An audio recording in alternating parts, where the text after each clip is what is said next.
The inability to prove God's existence actually proves that God exists. Let me explain.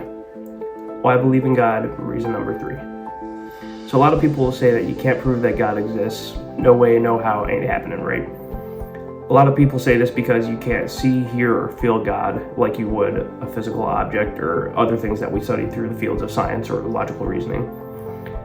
Now, there's an explainable reason for this, and that is that if God exists as described in the Bible, he exists outside of the realms of time, space, and matter.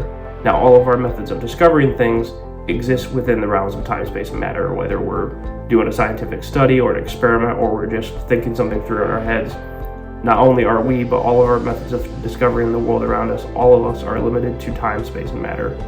Now, God is not, and this would make sense because if God created time, space, and matter, he would have to exist outside of the limits of time, space, and matter.